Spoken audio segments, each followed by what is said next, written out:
नमस्कार, वंदे मातरम प्यारे साथियों। मैं विक्रम वर्मा आपका तहे दिल से स्वागत करता हूं आपके अपने YouTube channel online study with Vikram पर। तो प्यारे साथियों, जैसा कि आप सभी को पता है कि सीईटी एग्जाम के मात्र 3 दिन बचे हैं और इन 3 दिनों में हम करने वाले हैं 10 मॉडल पेपर। राजस्थान जीके के प्रत्येक मॉडल पेपर में 50 क्वेश्चन होते हैं और आपके एग्जाम में भी राजस्थान जीके के 50 क्वेश्चन पूछे जाएंगे, यानी 100 नंबर का पेपर हम करने वाले हैं इन 10 मॉडल पेपरों के माध्यम से। एक मॉडल पेपर मैंने आपको करा दिया है और यह रहने वाला है हमारा मॉडल पेपर नंबर 2, जिसमें हम करेंगे राजस्थान जीके के 50 क्वेश्चन, वो भी लगभग 30 से लेकर 32 मिनट के आर बार हम कर लेंगे। यानी आपको यहां पर 50 क्वेश्चन करवाए जाएंगे और इन 3 दिनों में पूरे के पूरे 10 मॉडल पेपर करवा दिए जाएंगे, जिसमें राजस्थान जीके की हम बात करने वाले हैं। तो अगर आप कर रहे हो सीईटी एग्जाम की तैयारी तो इन क्लासों को लगा लेना। मान के चलिए 50 में से 40 क्वेश्चन इन 10 मॉडल पेपरों में से आपको मिलने वाले हैं। तो शानदार क्लास रहेगी। हम क्वेश्चन करेंगे, उसका आंसर देखेंगे, फटाफट करेंगे, कम समय में ज्यादा क्वेश्चन करने वाले हम। यानी अब समय नहीं बचा, अब ज्यादा से ज्यादा क्या करेंगे, हम प्रैक्टिस करेंगे, यानी क्वेश्चन करेंगे। और मॉडल पेपर यानी प्रैक्टिस सेट नंबर हमारा 2 नंबर रहने वाला है। और 2 नंबर मॉडल पेपर का पहला क्वेश्चन ध्यान से पढ़िएगा, शानदार क्वेश्चन है, सीईटी के लिए मोस्ट इंपोर्टेंट क्वेश्चन। निम्नलिखित में से कौन हल्दी घाटी के युद्ध में महाराणा प्रताप की तरफ से युद्ध में शामिल हुआ? मोस्ट इंपोर्टेंट सीईटी के लिए हल्दी घाटी युद्ध। कौन सा युद्ध है? हल्दी घाटी युद्ध, जहां से पक्का क्वेश्चन पूछे जाने की संभावना लगभग मान के चलिए 100%। और हल्दी घाटी का युद्ध कब होता है? 18 जून 1576 को। कब होता है? 18 जून 1576 को होता है। और हमें पूछा गया है कि महाराणा प्रताप की तरफ से युद्ध में शामिल कौन हुआ था? महमूद लोधी, हसन खां मेवाती, हकीम कांसूर या मेदिनी राय? तो इसका सही आंसर प्यारे विद्यार्थियों क्या हो जाएगा? हमारा ऑप्शन नंबर सी। क्या हो जाएगा? ऑप्शन नंबर सी इस क्वेश्चन का बिल्कुल राइट आंसर हो जाएगा। और आपने बात भी सुनी होगी कि वक्त से लड़कर जो नसीब बदल दे, इंसान वही जो अपनी तकदीर बदल दे। कल क्या होगा कभी ना सोच मेरे दोस्त, क्या पता कल वक्त खुद अपनी तस्वीर बदल दे, क्या पता कल वक्त खुद अपनी तस्वीर बदल दे। इसी के साथ देखिए क्वेश्चन नंबर 2, अधीनस्थ बोर्ड का फेवरेट क्वेश्चन, इसी प्रकार पूछा जाएगा क्वेश्चन। तो देखिए सुमलित कीजिए। और अधीनस्थ बोर्ड का तो इस तरीके से फेवरेट क्वेश्चन होता है।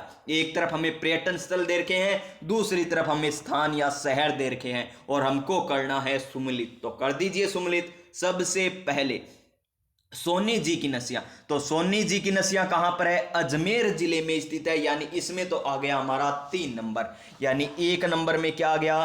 3 नंबर आ गया। तो साथ के साथ लिख भी लीजिए। उसके बाद देखिए 84 खंभों की छतरी। कौन सी छतरी? 84 खंभों की छतरी बात करें तो कहां पर है? बूंदी में है। 84 खंभों की छतरी कहां पर है? बूंदी में, यानी 4 नंबर। बड़ा बाग, बड़ा बाग कहां पर है? जैसलमेर में। बड़ा बाग कहां पर है? जैसलमेर में, यानी यहां पर क्या आ जाएगा? 2 नंबर आ जाएगा। उसके बाद देखिए सुनहरी कोठी। सुनहरी कोठी कहां पर है? पर्यटन स्थल टोंक जिले में स्थित है। यानी इसमें आ जाएगा 1 नंबर। देखिए इस क्वेश्चन में हमने 4 क्वेश्चन कर लिए। सोनी जी की नसिया कहां पर है? अजमेर में। 84 खंभों की छतरी कहां पर? बूंदी में। बड़ा बाग कहां पर? जैसलमेर में। और सुनहरी कोठी कहां पर? टोंक में स्थित है। यानी जिस ऑप्शन में आपको 3 4 2 1 3 4 2 1 दिखाई दे वो हमारा राइट आंसर हो जाएगा। देखिए 3 4 2 नहीं है तो ये कट गया, पहला ऑप्शन नहीं। 3 4 2 1, यानी ऑप्शन नंबर बी हो जाएगा इस क्वेश्चन का बिल्कुल सही आंसर। क्वेश्चन नंबर 3 क्या है? क्वेश्चन नंबर 3, और ये तो मोस्ट इंपोर्टेंट क्वेश्चन हो जाता है सीईटी के लिए, तो कि निम्नलिखित में से कौन सा युगम दुर्ग अलाउद्दीन खिलजी के आक्रमण के समय शासक सुमलित नहीं है? यानी अलाउद्दीन खिलजी ने जो आक्रमण किए थे ना, उस समय वहां का शासक कौन था, ये हमको बताना है। तो देखिए रणथंभौर पर आक्रमण कब किया जाता है? 1301 में किया जाता है। उस समय शासक कौन थे? हमीर देव चौहान। बिल्कुल सही है। और रंगा देवी ने क्या किया था? जोहर किया था। आगे देखिए साका किया था और ये जौहर 1301 में होता है। चित्तौड़गढ़ का शासक कौन था? राणा रतन सिंह, बिल्कुल सही है। और चित्तौड़गढ़ पर आक्रमण कब किया जाता है? 1303 में किया जाता है। कब किया जाता है? 1303 में किया जाता है। उसके बाद देखिए सिवाना, सिवाना का हमें क्या दे रखा है? सिवाना के बारे में दे रखा हमें मालदेव। सिवाना का क्या मालदेव था? गलत है, सिवाना का मालदेव नहीं था। और आगे देखिए जालोर का कन्नड़ देव, जालोर का क्या दे रखा है हमें? कन्नड़ देव दे रखा है, जो बिल्कुल सही। और जालोर पर आक्रमण कब करता है? 1311 में। कब करता है?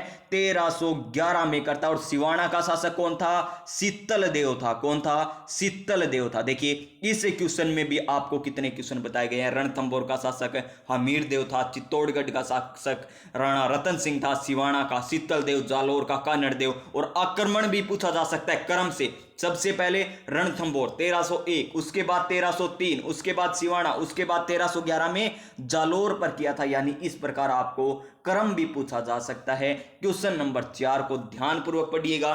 क्या है क्वेश्चन नंबर 4? कि निम्नलिखित में से कौन सा त्योहार एक कैलेंडर वर्ष में सबसे बाद में आता है?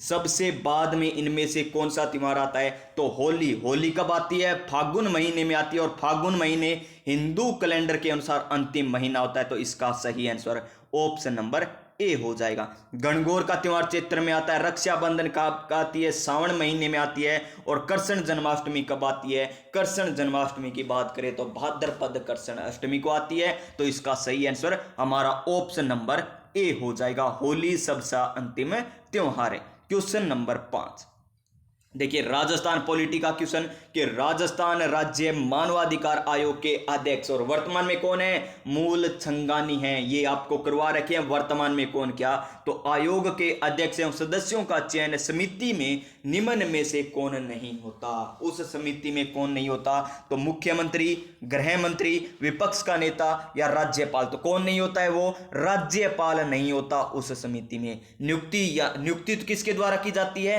राज्यपाल के द्वारा की जाती है। किसकी सिफारिश पर? समिति की सिफारिश पर। और समिति में सदस्य कौन कौन? मुख्यमंत्री, गृह मंत्री, विपक्ष का नेता और विधानसभा अध्यक्ष होता है उस समिति में। ये 4 सदस्य होते हैं। और ये चारों सदस्य कहते हैं किसको? राज्यपाल को कहते हैं कि इसको नियुक्त कर दिया जाए। और राज्यपाल उसको नियुक्त कर देता है। यानी इसमें ऑप्शन नंबर डी हो जाएगा, जो समिति में शामिल नहीं होता।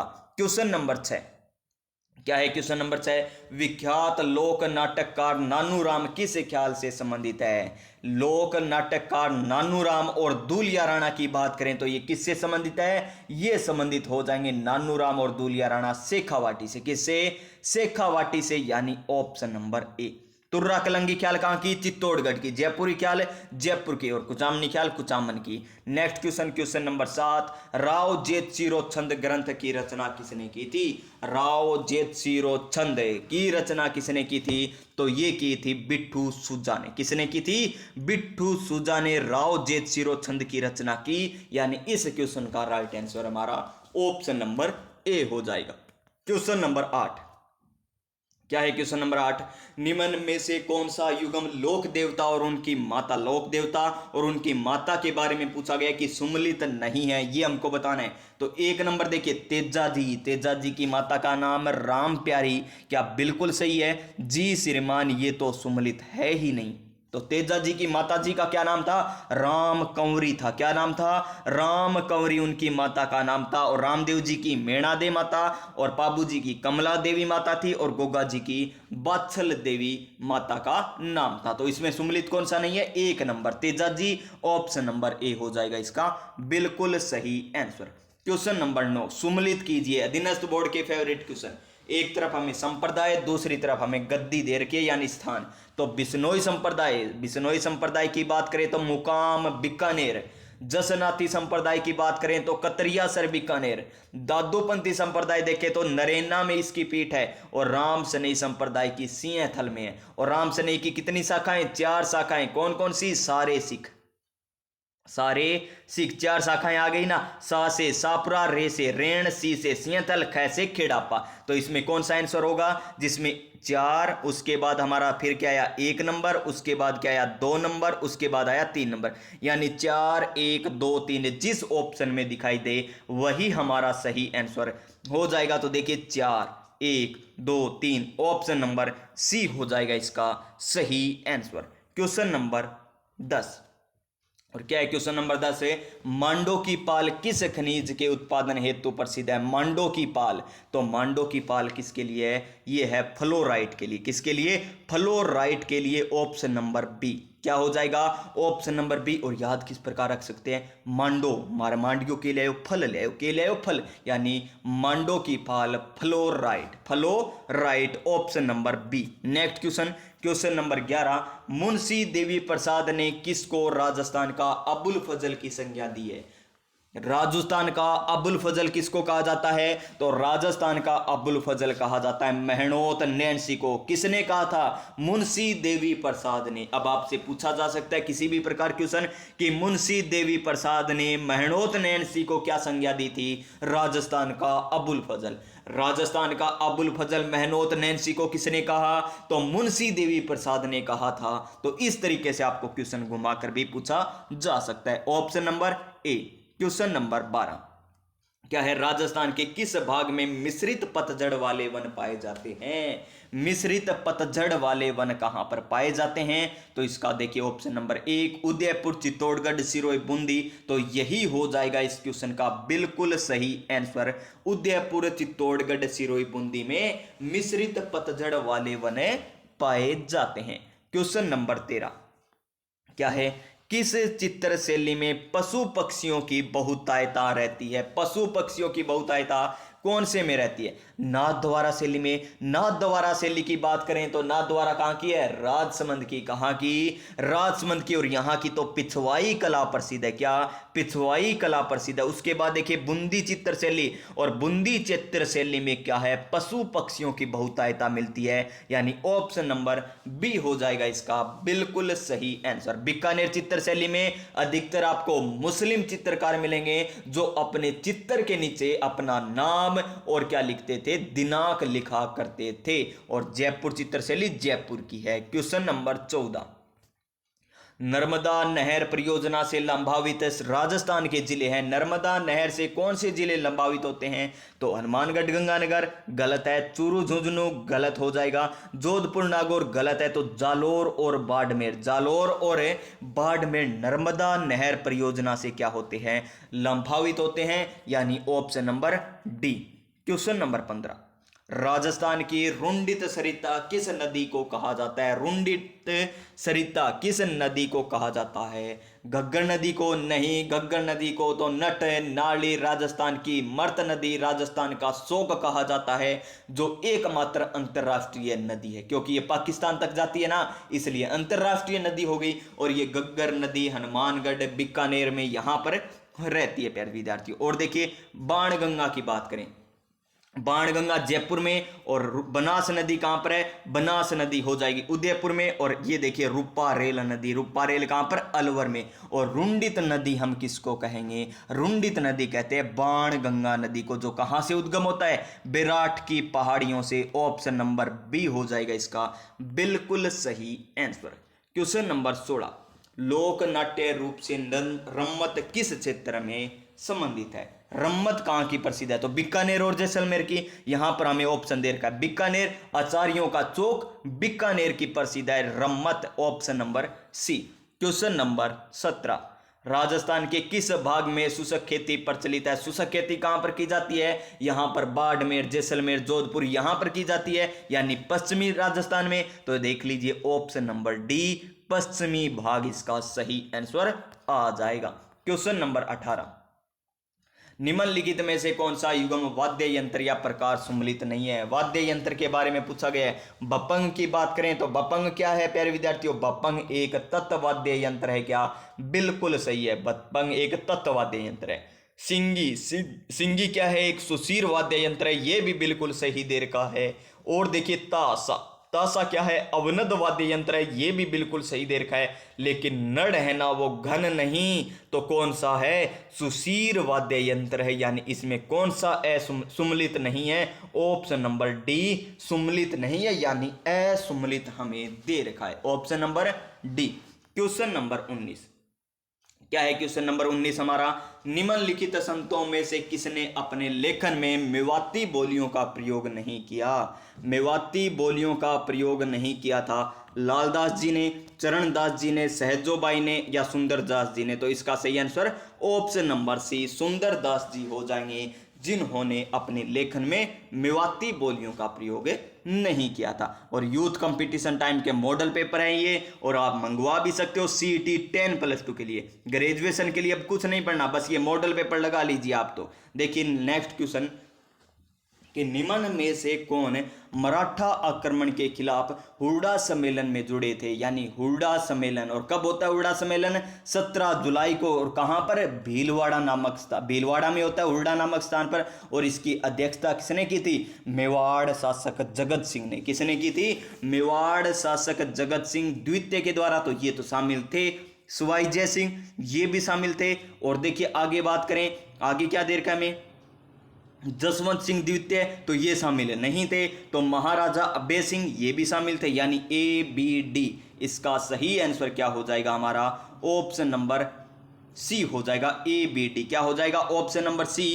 क्वेश्चन नंबर 21 देखिए, क्या है क्वेश्चन नंबर 21। और प्यारे विद्यार्थियों, जिनको स्पीड ज्यादा लग रही है ना वो तो नॉर्मल देख लो, और जिनको कम लग रही है ना वो 1.5 कर लो, और जमाई कम लग रही है हाँ क्वेश्चन जमाई आराम से 2 गुना करके देख लो, क्योंकि अब आपके लिए ज्यादा समय नहीं बचा। कम समय में हमें ज्यादा से ज्यादा क्वेश्चन करने हैं ताकि हम परीक्षा में अच्छा स्कोर कर सकें। क्वेश्चन नंबर 21, और क्या है क्वेश्चन नंबर 21 हमारा, कि निम्नलिखित में से कौन सा युगम RTDC होटल के नाम से जाना जाता है। RTDC होटल के नाम के कजरी, उदयपुर, या फिर मुमुल, जैसलमेर, खादिम, अजमेर, या फिर ढोला मारू जोधपुर। ढोला मारू जोधपुर, तो इसमें कौन सा आ जाएगा, ढोला मारू आ जाएगा, ऑप्शन नंबर डी। ढोला मारू जोधपुर में नहीं तो कहां पर है ढोला मारू, बीकानेर में। तो कौन सा सुमलित नहीं है, ढोला मारू वाला सुमलित नहीं है, क्योंकि ढोला मारू तो बीकानेर में है। कजरी RTDC होटल है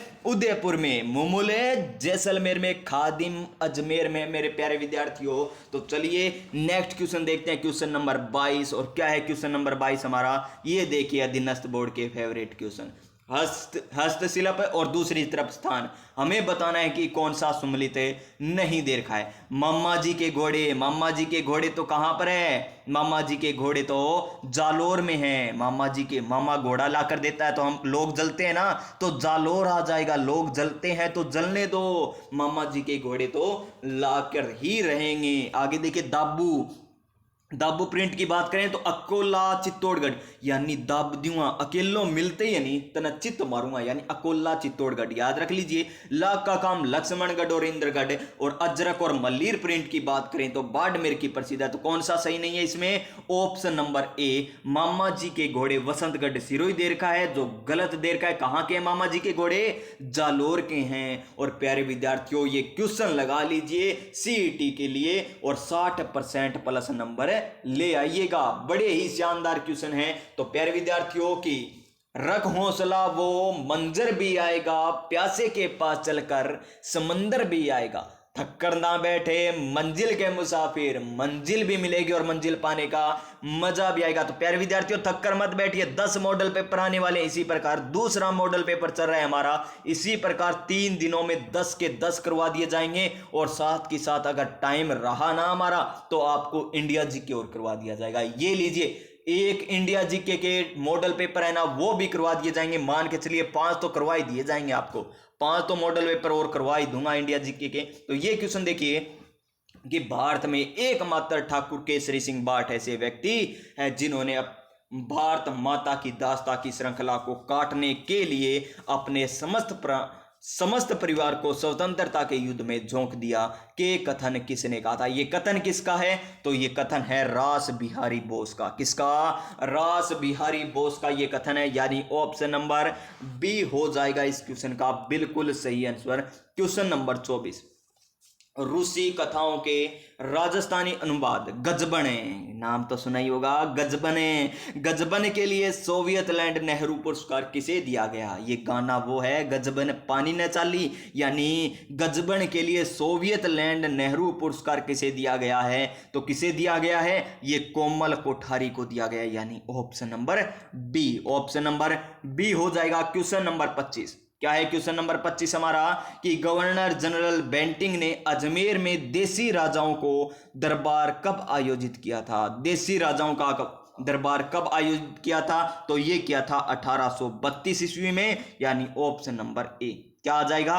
ऑप्शन नंबर ए हो जाएगा इसका बिल्कुल सही answer. Question number 26, Dholpur Prajamandal trick से बता रखी है आपको प्रजामंडल संपूर्ण टॉपिक, और धोले होने की भगवान श्री कृष्ण को क्या थी? जिज्ञासा थी, यानी भगवान कृष्ण को थी ना धोले होने की, क्योंकि वो काले थे, यानी यहां पर क्या आ जाएगा? कृष्ण दत्त पालीवाल। क्या आ जाएगा? कृष्ण दत्त पालीवाल आ जाएगा। और त्रिलोक चंद्र माथुर किससे है? त्रिलोक यानी तिलक। तिलक क्या कर लेते हैं हम? रोली से लगाते हैं ना, करोली कहते हैं ना हम उसको, करोली, क्या करोली, यानी त्रिलोक चंद्र माथुर किससे? करोली से। और अमृतलाल पाया गया, पाठक कह दीजिए अमृत के समान पानी किसका है? चांदन नलकूप का पानी है। और चांदन नलकूप कहां पर है? जैसलमेर में, यानी अमृतलाल पाठक किससे संबंधित है? ये संबंधित है जैसलमेर से। किससे? जैसलमेर से। क्वेश्चन नंबर 27, शेखावाटी जाट आंदोलन का नेतृत्व किसने किया था? और जाट आंदोलन का नेतृत्व वही करेगा जो नरों में कौन होगा? उत्तम होगा। नरों में क्या होगा? उत्तम, यानी नरोत्तम लाल जोशी के द्वारा शेखावाटी जाट आंदोलन का नेतृत्व किया गया, यानी ऑप्शन नंबर ए हो जाएगा इसका बिल्कुल सही आंसर। और कब होता है ये? 1939 में। 1939 में शेखावाटी किसान आंदोलन होता है। क्वेश्चन नंबर 28, आजादी के समय राजस्थान राज्य भारतीय संविधान के अनुसार किस श्रेणी में था? तो कौन सी श्रेणी में था प्यारे विद्यार्थियों? ये था हमारी दूसरी श्रेणी में। कौन सी श्रेणी में? दूसरी श्रेणी में था। और तीसरी श्रेणी में कौन सा था?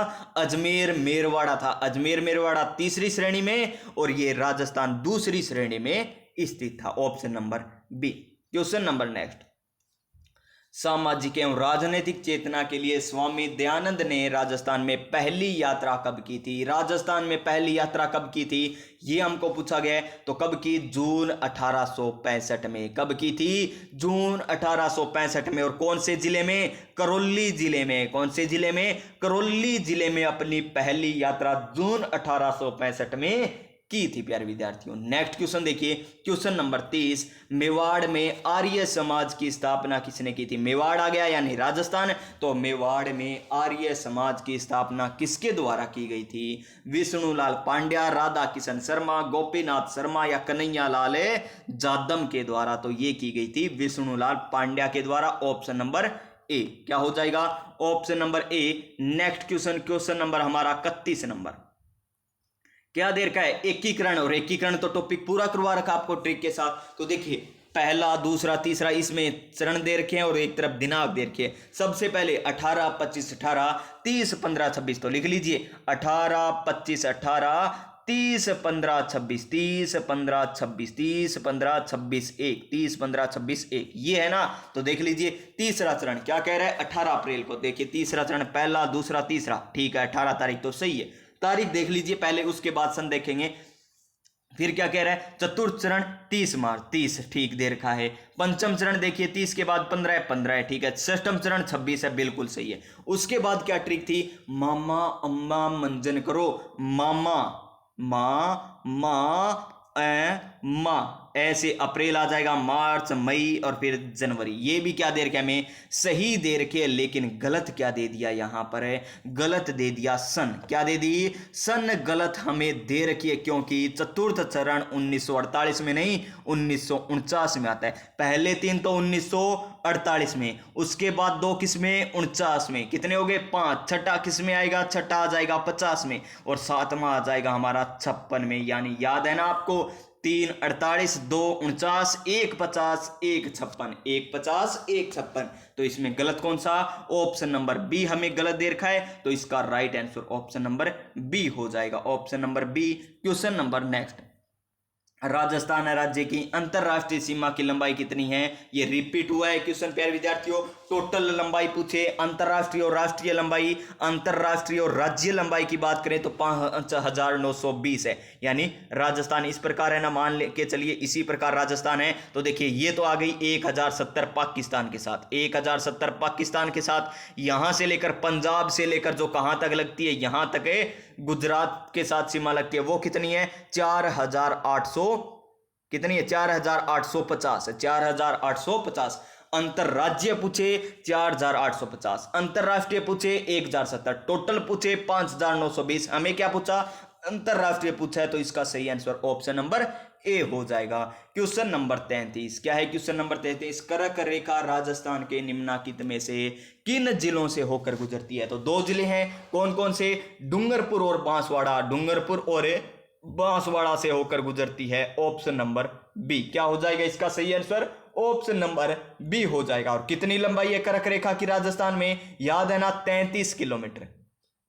33 है ना प्यारे विद्यार्थियों? क्या कम है प्यारे विद्यार्थियों? बताना, कमेंट करके बताना कर्क रेखा की लंबाई कितनी है हमारे राजस्थान में। तो देखिए क्वेश्चन नंबर 34, देखिए क्या है क्वेश्चन नंबर 34 है। वर्तमान में अरावली पर्वत विद्यमान है, अरावली पर्वत विद्यमान है।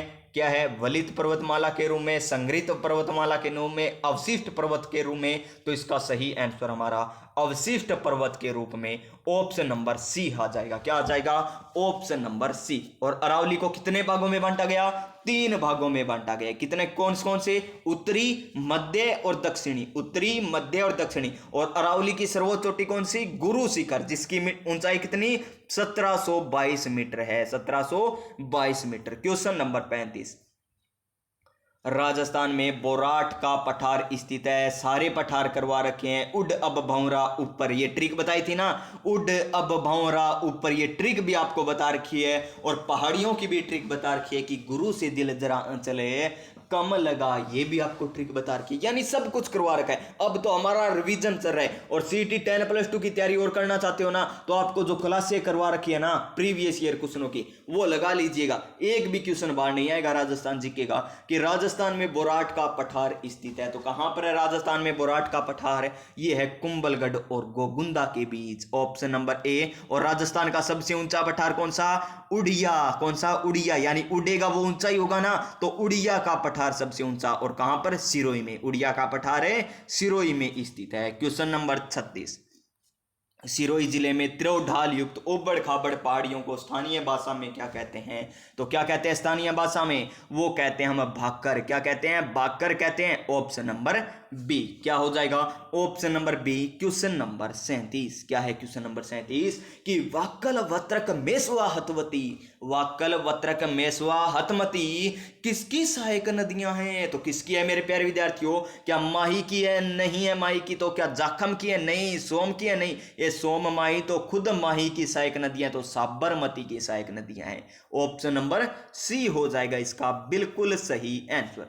क्वेश्चन नंबर 38 कि राजस्थान में शीतकालीन वर्षा होती है। कब होती है शीतकालीन वर्षा? भूमध्य सागर से आती है ना, तो भूमध्य सागरीय चक्रवातों से। कब होती है? दिसंबर और जनवरी में होती है, दिसंबर और जनवरी में होती है। और राजस्थान के पश्चिमी भाग में सर्वाधिक होती है। और पश्चिमी भाग में पूछे तो गंगानगर और हनुमानगढ़ जिला सर्वाधिक लंबावित होता है। और रबी की फसल के लिए लाभदायक है। कौन सी? शीतकालीन वर्षा। उसे क्या कहते हैं? मावठ कहते हैं। देखिए इस तरीके से सारी व्याख्या आपको कम समय में बताई जा रही है, तो बहुत अच्छी बात है ना। नेक्स्ट क्वेश्चन, वर्टिसोल्स मिट्टी राजस्थान के निम्नलिखित में से किन जिलों में पाई जाती है? वर्टिसोल्स मृदा कह दे, काली मृदा कह दे, वो कहां पर पाई जाएगी? हाड़ौती प्रदेश में पाई जाएगी। राजस्थान की बात करें तो हाड़ौती प्रदेश में क्या पाई जाएगी? वर्टिसोल्स मृदा, यानी इस क्षेत्र में पाई जाएगी, यानी झालावाड़, बारां में बिल्कुल सी ये पाई जाती है। हमें क्या पूछा? नहीं पाई जाती। कोटा, भरतपुर में, या भरतपुर में पाई जाएगी क्या? तो प्यारे विद्यार्थियों भरतपुर में तो पाई जाती नहीं है। यहां पर क्या आ जाएगा? ऑप्शन नंबर बी आ जाएगा इस क्वेश्चन का बिल्कुल सही आंसर। क्या आ जाएगा? ऑप्शन नंबर बी आ जाएगा इसका सही आंसर। और बांसवाड़ा में नहीं पाई जाती, करौली में भी नहीं पाई जाती। यहां पर नहीं काट दीजिए, है कहां पर पाई जाती है, ये क्वेश्चन बना लीजिए, तब ऑप्शन नंबर ए आ जाएगा। क्या ऑप्शन नंबर ए। यहां पर मिस प्रिंटिंग हो सकती है प्यारे विद्यार्थियों, नहीं की जगह है कर लीजिए। तो कहां पर, हाड़ौती क्षेत्र में झालावाड़, कोटा, बूंदी, बारा यहां पर पाई जाती है। तो ऑप्शन नंबर ए कर लीजिए यहां पर काटकर। क्वेश्चन नंबर 40 क्या है कि राजस्थान में सर्वाधिक वन क्षेत्र कौन से हैं, कौन से क्षेत्र हैं, कौन से वन है जो राजस्थान में सर्वाधिक क्षेत्र पर फैले हुए हैं। उष्ण कटिबंधीय पतझड़ वन, मिश्रित पतझड़ वन, उपोष्ण कटिबंधीय सदाबहार वन या शुष्क सागवान वन। तो कौन से वन है वो वन है उष्ण कटिबंधीय पतझड़ वन, ऑप्शन नंबर ए, जो हाड़ौती क्षेत्र और दक्षिणी राजस्थान यहां पर ये फैले हुए हैं। Next question, question number 41। Rajasthan में काष्ठ जीवाश्म उद्यान यानी वुड फॉसिल पार्क किस स्थान पर स्थित है। तो आकल, जैसलमेर में, option number B. Question number 42। Rajasthan में सेम की समस्या से गंभीर रूप से कौन सा जिला प्रभावित है। तो इंदिरा गांधी नहर वाले यानी Hanumangarh, Ganganagar, option number B. सिंचाई परियोजना आपको हस्तलिखित नोट्स के माध्यम से, गुरु नोट्स के माध्यम से करवा रखी है, जाकर देख लीजिएगा। अब तो समय नहीं, 10+2 के लिए देख लीजिएगा कि राजस्थान में मसालों के समग्र उत्पादन में कौन से जिले अग्रणी हैं। मसाला कहां पर, हाड़ौती क्षेत्र में, तो कोटा, झालावाड़ कर लीजिए, ऑप्शन नंबर ए हो जाएगा इसका बिल्कुल सही आंसर। कि राजस्थान का लगभग 30% सरसों उत्पादन क्षेत्र केंद्रित है, 30%। गंगानगर, कोटा, भरतपुर या जयपुर, उत्पादन की बात हो रही है तो भरतपुर आ जाएगा, option number C. Question number 45। वर्ष 2012 की पशु गणना के अनुसार राजस्थान में सबसे अधिक पशु संख्या किसकी है। गोवंश की, भैंस की, भेड़ों की या बकरियों की। तो किसकी है सर्वाधिक जनसंख्या, तो ये है हमारे यहां पर बकरियों की। किसकी, बकरियों की सर्वाधिक जनसंख्या है। क्वेश्चन नंबर 46 कि मेजा बांध का निर्माण किया गया है कौन सी नदी पर, और मेज कैसी होती है, कठोर होती है ना मेज, तो मेज कठोरी होती है, तो मेजा बांध बना हुआ है कोठारी नदी पर, ऑप्शन नंबर ए। और कहां पर, भीलवाड़ा में, कहां पर, भीलवाड़ा में स्थित है। क्वेश्चन नंबर 47 क्या है, क्वेश्चन नंबर 47 है राजस्थान में सर्वाधिक क्षेत्र में सिंचाई किस स्रोत से होती है। किससे होती है, नहरों से, नलकूपों से, तालाबों से या कुओं से। तो किससे होती है सर्वाधिक सिंचाई, नलकूपों के द्वारा होती है। और जिला पूछे तो जयपुर जिला, नहरों से सर्वाधिक गंगानगर जिला, तालाब से भीलवाड़ा जिला और कुओं से जयपुर जिला स्थित है सर्वाधिक सिंचाई वाला। तो याद हो गया, तो सर्वाधिक सिंचाई नलकूपों से होती है, option number B. Question number 48 क्या है, भूजल की उपलब्धता तथा गुणवत्ता की दृष्टि से राजस्थान में सबसे ज्यादा चिंताजनक स्थिति किन जिलों में है। किसमें सबसे ज्यादा, और भूजल उपलब्धता, जैसलमेर, बीकानेर, पाली, चूरू या बाड़मेर, जालोर या नागौर, जयपुर। तो इसका सही आंसर हमारा Nagaur, Jaipur, option number D हो जाएगा, नागौर, जयपुर में। Next question number 49। और क्या है क्वेश्चन नंबर 49 हमारा कि राजस्थान में फ्लोरोसिस ग्रस्त पट्टी कहां स्थित है। फ्लोरोसिस पट्टी भरतपुर, अलवर में नहीं, पश्चिमी राजस्थान में, ये तो कोटा, बूंदी में, ये भी कहां पर आ गया, ये दक्षिण पूर्वी पठारी में आ गया, ये दक्षिण में आ गया। तो पश्चिमी राजस्थान हमारा नागौर और अजमेर मान लीजिए, यानी फ्लोरोसिस ग्रस्त पट्टी कहां पर है, नागौर और अजमेर, ऑप्शन नंबर डी। और इस क्लास का, इस मॉडल पेपर का अंतिम क्वेश्चन राजस्थान जीके का 50 नंबर क्वेश्चन कि राजस्थान भू क्षेत्र में किस राष्ट्रीय राजमार्ग की लंबाई सर्वाधिक है। कौन सा राष्ट्रीय राजमार्ग सबसे लंबा है ये हमको बताना है। तो कौन सा है वो, NH 15। कितनी लंबाई है टोटल इसकी, 875 किलोमीटर। और सबसे छोटा कौन सा है, सबसे छोटा 171 नहीं, सबसे छोटा कौन सा, 71B है। सबसे छोटा कौन सा, 71B सबसे छोटा है। और राष्ट्रीय राजमार्ग की बात करें सर्वाधिक लंबाई तो उदयपुर में है, सर्वाधिक लंबाई तो उदयपुर में, और न्यूनतम लंबाई सवाई माधोपुर में है, सवाई माधोपुर में स्थित है। याद हुआ ना, 50 के 50 क्वेश्चन करवा दिए मात्र कितनी मिनट में। देखिए कम समय में ज्यादा क्वेश्चन, वही 33 मिनट हमें लगी है। और पहला मॉडल पेपर भी लगभग हमने 33 मिनट में किया था, यानी 2 मॉडल पेपर हो चुके हैं। और इसकी आपको प्लेलिस्ट भी बना दी गई है, जिसका पहला मॉडल पेपर आपको करवा दिया और दूसरा भी अब करवा दिया गया है, यानी अब आएगा आपका तीसरा मॉडल पेपर, जिसमें हम करने वाले हैं राजस्थान जीके के 50 क्वेश्चन। ये इसी प्रकार हमारे 10 मॉडल पेपर रहने वाले हैं। प्रत्येक क्लास हमारी लगभग 30 से लेकर 33-35 मिनट तक रहने वाली है। 30 से 35 मिनट के बीच 10 मॉडल पेपर करेंगे, यानी कुल मिलाकर कितने, लगभग 5 घंटे में हम संपूर्ण राजस्थान जीके 100 नंबर का पेपर करने वाले हैं। तो प्यारे विद्यार्थियों, जुड़े रहिएगा हमारे साथ, चैनल को सब्सक्राइब कर लीजिएगा। क्लास अच्छी लगी हो तो लाइक भी कर दीजिएगा, अपने दोस्तों के पास जरूर शेयर कर दीजिएगा। मिलेंगे हम नेक्स्ट क्लास में, तब तक स्वस्थ रहिए, मस्त रहिए और अपनी अपनी तैयारी में व्यस्त रहिए। जय हिंद, जय भारत।